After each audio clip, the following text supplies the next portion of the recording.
Good morning. Today is Friday, Zayin Nisan Tafshin Ayin Ches. We are on Teres Menachem Sefer Mamar Tafshin Yud in the Mamar of Shavuos, the first night of Shavuos, B'Shor Shehikdimu. We are on page Kuf Samach Daled, and we are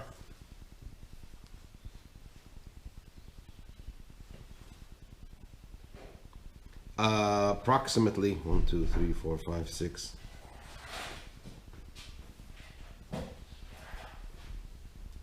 8 lines from the top. The line starts with the word keser, and we're at the full stop. I think we went a little bit further. Yeah, but we're going to go back a little bit. Okay, let's start from V'Yisei Mizeh. 2, 3, 4, 5, 6, 7, 8, 9. 10 lines from the top of V'Yisei Mizeh. The Rebbe here is explaining that Torah down here below retains its potency and its purity as it is above. As the Alter Rebbe says in his Maimer, Vayhi koil me'al l'rakia, that the voice of Torah comes from me'al l'rakia, from beyond the parsa, from beyond the screen that separates beyond Hishtalshalus and Hishtalshalus, that separates beyond Hishtalshalus and Hishtalshalus. And therefore, Torah, even down here below, retains the Keser Torah, the crown of Torah. Unlike everything else that comes down from above, where it comes through a chain order and is shrunk down, and so on and so forth. What about mitzvahs? It's the same idea. But here he's focusing on Torah. He's talking about Matan Torah. Right? Which includes mitzvahs, I guess. Yeah, but he's specifically focusing on the giving of the Torah, what happened at the giving of the Torah. So the Rebbe goes on and he says, so being that Torah as it comes down here below retains that Keser element, that beyond Hishtalshalus element in it, therefore the preparation for that is to say Naaseh before Nishma. Naaseh, as the Rebbe explained, means we will do, meaning to say, irrespective of whether we understand or don't understand, we do it because we just do it, right? And that is an element of Keser, as the Rebbe explained earlier, as it is in the person. So when the Yidden said Naaseh before Nishma, that triggered, since the Yidden awakened within them the Keser element that was within them, that triggered the response from above that Hashem sent the angels to adorn them with 2 crowns, Keser Torah. Right? So the way you draw down, as just said, the way you draw down Keser Torah, the crown of Torah, is through prefacing Naaseh before Nishma, which is the bittul, the nullification that is expressed in Naaseh, even though it hasn't yet come into rationality and comprehension. V'Yisei is even more than this, as our sages state in Shabbos, in the tractate Shabbos, in the Talmud, Kof Aleim Har Kegigis, that at the giving of the Torah, it says Vayisyatzvu b'sachtis ahar, and they were stood besachtis, beneath the mountain. It means at the foot of the mountain, but besachtis also means underneath the mountain. The little translation means underneath the mountain. What does that mean? So the sages explain in the Talmud, Kof aleim har kegigis, that Hashem held over them the mountains, Mount Sinai, like a tub. And he said to them, if you accept the Torah, it's fine, and if not, I will bury you here. This will be your burial place. In other words, he forced them to receive the Torah. And the Talmud goes on, from here there's a great complaint against the Torah, where one can say, I didn't want to receive the Torah. You forced me to. Of course, that all changed on Purim. The is because then on Purim they've accepted it willingly. But the Isa B'Teres Baal Shem Tov, the Rebbe goes on, the Baal Shem Tov brings in his Hasidic Torahs the Hikshu Tosfos commentary on the Talmud in Shabbos asks, why did Hashem need to hold the mountain over the Jewish people? They said it willingly. We will do and we will understand. So why was there a need to sort of have this coercive type of activity? So the Baal Shem Tov answers, Baal Shem Tov, this is the reason why Hashem held the mountain over the Jewish people, over the Yisrael. like a tub, l'lamei, to teach us that even someone who does not desire to learn Torah to serve Hashem, the bottle is not free to not engage in it. Rather, he should do it. He should force himself to do it. The Yidman, he should imagine as if he's being coerced and forced, compelled to do it against his will. Meaning to say that even if a person is devoid of feeling, devoid of understanding, right, has no gishmak, has no pleasure in it, nevertheless do it, nonetheless, and that koyach we got from where?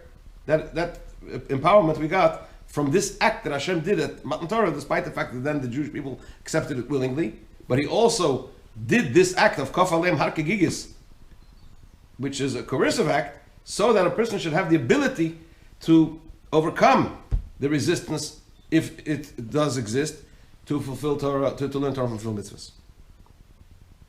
So that's the idea of Naaseh, which is the Keser element, the transcendent element within man, which triggers the Keser element from Hashem, and that's why Hashem adorned them through the angels with 2 crowns. Chapter 6.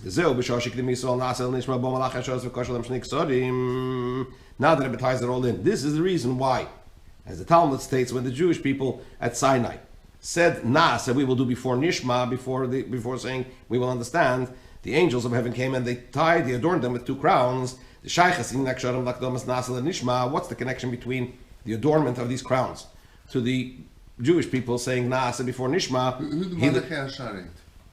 They were the ones that Hashem sent to adorn each Jew with 2 crowns. Heavenly hosts. Heavenly hosts. Shalom that's what I'm saying. I know that's what it means, but I want to know, are there specific angels? type of It means angels. They're not a specific type of angel. They probably were a specific type of angel. Right. It doesn't. Maybe they allude to something. The Shaychas in Naksharim Lakdomas Naaseh Nishma, the Shaychas Naaseh Nishma in Abitl. What is the connection between the adornment of these crowns to the fact that they said Naaseh before Nishma? That it is because saying Naaseh before Nishma represents the idea of bittul nullification, which emanates from the aspect of Keser, the crown, the transcendent aspect within man. And therefore, and this is also the deeper meaning of that which the sages state in the Talmud, that when the Jewish people said Naaseh before Nishma, a heavenly voice came out and called forth and said, Mi gila lebonai razeh, who revealed this secret to my children? The Roz who sod. What is the idea? What's Roz? What does the word Roz mean? It means a secret. Why is it a secret? V'hainu. The key why is it a secret? Because being that saying Naaseh before Nishma, having this sense that the commitment to Torah has to be beyond everything, beyond feeling, beyond rationality, even when, in other words, linking into the transcendent aspects of the soul. So being that this is emanates from the aspect of the Keser, the transcendent aspect, which is beyond rationality, beyond comprehension, therefore it's a secret. Nonetheless, despite the fact that it was a secret, this secret became revealed to them. They got it. They said, we get it. They didn't say, okay, if you're giving us Torah, let's understand what the Torah is about, and we will do it. No. They understood that really the Torah at the core, despite the fact that it's Chochmah, really at the core is Keser, transcendent, and therefore it demands, therefore the preparation for it, so the Nishma needs to be by first saying Naaseh before Nishma, activating and tapping into the Keser element, the transcendent aspect within man. Now, despite the fact that Torah, that the revelation of the giving of the Torah represents the aspect of the crown, the transcendent aspect, which is beyond the chain order of creation, so it doesn't remain there, because as the Rebbe said earlier, actually what it does have an effect on the conscious aspects of the human being. It's also drawn down into the chain order of creation in the world, just as it is in matters of serving Hashem. Commission is born the Ilsif Gimel, as the Rebbe says, as I explained earlier in chapter 3. That when we arrive at the highest level of serving Hashem, which is represented in Shemana Esra and the Amida, represented in Sivan, right? Even though it's the transcendent aspects, nevertheless, it affects man's thought, speech, and action. Meaning to say, that his nullification to the one who wills, the owner of the will, meaning to Hashem himself, affects him, man, in such a way, to be in a situation and in a condition. The person could then be in a condition that on his own the person has no association to it. In other words, a person could be at a lower level, but once this bittul, this nullification to the Baal HaRatz and to Hashem himself is activated, it affects the person to be able to attain things that on his own he won't be able to. So too it is in the drawing down of the divine light through serving Hashem, that this aspect of the crown of Torah, the transcendent aspect of Torah, which is beyond the normal chain order of creation, is drawn down into the chain order of creation. Just like the bittul, the nullification to the Baal HaRatzon, to Hashem himself, affects the machshava dibur ma'aseh, thought, speech, and action of the person. So the thought, speech, and action of the person is like the ishtalshelus, right? That's the mirror of the ishtalshelus. So too, Keser Torah, the transcendent aspects of Torah, affect ishtalshelus, the chain order of creation. Top of page Kuf Samachay. Beginning from the fact that it's drawn down from Keser into the divine attribute of Chochmah, because as it says in Kabbalah De'erais, Chochmah Nafkas, because Torah emanates from Chochmah, comes forth from Chochmah, right? It's rooted in Keser, but comes forth from Chochmah. And then following on from that, through that, Nimshich B'Bina, it's also drawn down into the divine attribute of Bina. Because as it says in the Zohar, the Chochmah or Bina heim train rein de lo misparshim. Because Chochmah and Bina, wisdom and understanding, are two friends that are inseparable. Right? They're always together. So therefore, from Keser, it comes into Chochmah into Bina, and then it is drawn down to Ze'er Amp into the 6 Midas. Kemaimer, as the saying of the Tikkun Zohar, which we say in Posach Elio every Erev Shabbos. Bina liba. Bina is the heart. But we know that what? Bina is really where? In the mind. As the Magid of Mizrich explains. That although Bina is actually related to where? Where is the place of Bina? It's in the mind, in one of the 3 hollows that are in the skull. So it has to do with the mind. So why do you say that it's in the heart? It's in the head, right? Nonetheless, the connection of these two friends, the Chochmah and Bina, the connection of these two in the Torah of the Torah of the Maggid, it says Hayisoidos, and then it says Hayiskashos. I think what he's referring to, if I understood it correctly, is that the aspect of Yisod of Chochmah and Bina mispashetes ad achazah b'bchinas zot, that expands all the way to the chest, which is actually what? The aspect of Zos, Eiramp in the Midas, the emotions, and that's why it says Bina Liba, Bina is the heart. Why?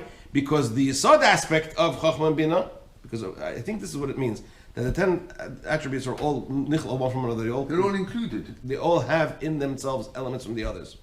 Yeah. So what causes, what's Yisod? Yisod is the transmitter. The attribute of Yisod is the transmitter. Yeah. So if you talk about the Yisod of Chochmah and Bina, it's the transmitter. Right? Yeah. So the transmitter of Chochmah Bina expands all the way to the heart. I think that's the word. But be that as it may, there's an element of Chochmah Bina that transmits onto the heart to the extent that Bina Liba. This is also the general service of Hashem, represented in the counting of the Omer. Which is connected to the 49 portals of Bina. Uh-huh. Because why 49? Yeah. Again, 7 midas within Bina, right? Yeah. So again, the connection between Bina and the emotions and the heart. Because we're talking about what? The drawing down of the meich, the intellect, to the midas, to the emotions. Right? So again, so it transmits on. Keser, to Chochmah, to Bina, Bina to Zah. This is the general concept of the giving of the Torah. The order of the giving of the Torah is now that it ties it all together, that we start off first by serving Hashem with a service represented in the month of Nisan, which is what? With the subjugation. Baracham, you run away.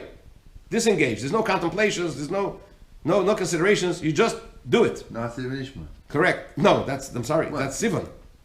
That's iskafia. But in a certain sense, The Rebbe said that they're connected one to another. Because you have the iskafia, that's how you can get to the highest, which is the Nazir Nishma. But now we're talking about iskafia, subjugation, very basic. Moidani, hoidu, right? Yeah. Then we come to the service of Hashem represented in the month of Iyar, which is transformation. Right? That's the Baruch She'omar, Psuke de Zimra, Birchas Kriya Shema Shema. Right? And that's already working with the mind and working with the emotions, drawing down the emotions into the mind into the emotions, the intellect into the emotions, to bring about forth transformation, represented in the Avodah Sfiras Eimer, the month of Iyar. And then we arrive to the ultimate, which is serving Hashem in this service represented in the month of Sivan, which is serving Hashem in a state of total nullification. That is the idea of prefacing Nasa before Nishma, which is based on, which is connected to the Iskafia from Nisan. Without that, you can't arrive to there. Right? Through which, by first prefacing Nasa and Nishma, going through this entire process, arriving at Nasa and Nishma, Bittul B'Metzias, the first thing that happened was the angels adorned them with 2 crowns, which means it caused the reaction from above also. Just like the person tapped into his transcendent aspects within his soul, that brought about a reaction from above also to bestow upon them the transcendent aspects, the 2 crowns. And following that, there was the giving of the Torah, mitzvahs that Hashem gave them to the Jewish people, the Torah and the mitzvahs,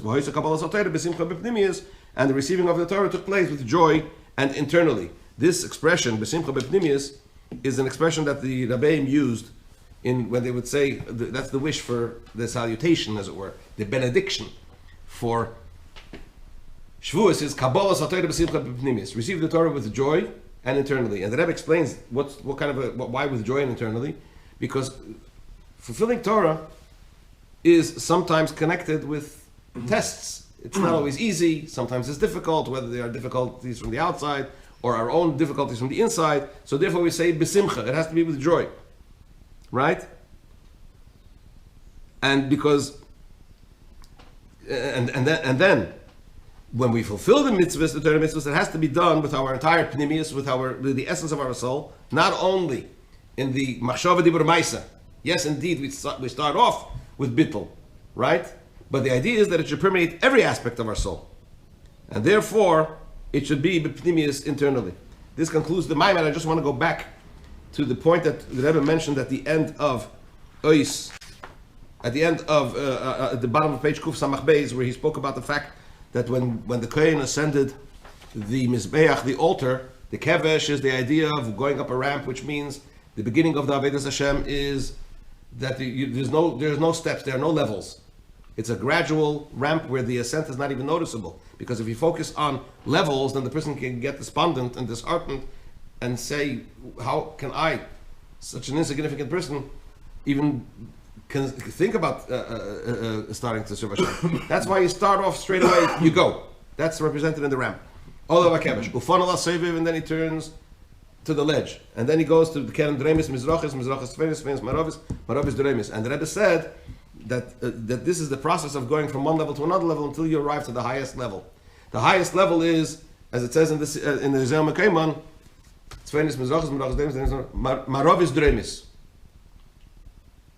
East, west, south, the southwestern corner. So, and the Rebbe referred to the Biur HaZohar of the Mittel Rebbe, the very, very fascinating Zohar there, which the Mittel Rebbe explains. I'm just going to say it in very brief and in very general, just to give you a little bit of a flavor. Over there it talks about, it's a Zohar in Bamidbar, where it talks about how the Jewish people camped around the Mishkan. Yehuda to the front, with 2 Shvatim on the side of him, the different machnes, right? Degel Machne Yehuda, Degel Machne Ephraim, Degel Machne, I don't recall offhand now or the different machnes, but basically they camped. There were 4 camps surrounding the Mishkan, and the tabernacle. The Zohar explains that this is the same idea as the Mizbeach that had the 4 corners, right? And it's in the image of above, because the east is Chesed, the west is Malchus. I'm sorry, the right, which is south, is Chesed, The north, which is left, is Gvura. The east is Tiferes. And the west is Malchus. No, you said west twice. The south. I'm sorry? I think you said west twice. East is Chesed. Right. North is West Gvura. is... I'm sorry, let's start again. South is Chesed, north is Gevura, east is Tiferes, west is Malchus. Okay. Netzach and Hoid are up and down. Huh. Okay? But be that as it may, and by the way, that's connected also to it doesn't mention it in the Zohar, but the Nanuyim, when we shake the lulav to the right and to the left, these are all the spheres. Right, left, forward and back, up and down. Yeah. It's Chesed, Gevura, Tiferes, Netzach, Hoid, Yesod, Netzach, Hoid and Malchus, and it says that the I think it's either the Esrig or the lulav or the person that holds it, the person holding the Esrig and the lulav is Yesod. It's the one that connects it all and draws it down. So be that as it may, that's, by the way, that's the kavanas. Those are the kavanas that you have to have when you do the nanuim. But be that as it may, when it comes to the mizbeach, you also have the corners on all these four edges, and it's the process of yichud. But in order to get it's the process of yichud, unifying Zoh, the emotional divine attributes, with Malchus. Yeah. Until when you arrive to Mizrach, Marav is Dremis, that's south. West, south is Chesed, west is Malchus. So the final corner is the fusion of Chesed and Malchus, Chesed being the dominant sphere of all the emotional divine attributes. But the process that you go through is the sweetening of the Gvuras. It goes through a whole explanation over there how this whole process is preparing the emotional divine attributes for the ultimate Yichud, the fusion between Chesed and Malchus of Atzilus, and to draw down the Hashpah down here below. Amazing. So similarly in Avedis Hashem, you have this idea where you walk up the ramp and then you turn, so you start gradually. This is the Zohar, and the Mittel Rebbe explains the Zohar. It's a long piece over there, it's fascinating. And then he goes on and explains also how the way they camped around the Mishkan is an expansion of that paradigm, and it's beautiful. It's absolutely beautiful. I mean, I should write it really write it up, because it's a tremendous insight. So I started, but it might take me a little while. But be that as it may, I just wanted to point out that that's what the Rebbe refers to. So that's in the spheres, in the divine attributes above. Similarly, in Avedis Hashem, we start with the ramp. This is all the process. You go up the ramp, you go up there and you turn to the right, go around all the different levels until you come to the ultimate, where you have the fusion of Zoh and Malchus. So this concludes this fascinating Maimer. Please God, on Sunday. Are you here Sunday? Are you here next week? Yeah. We will start the next Maimer on page Kuf Samach Vav, the second day of Shavuos. Yeah, we're going to track it in Israel too, I've got a Absolutely. phone. I've got some. Okay. I'll listen to the phone.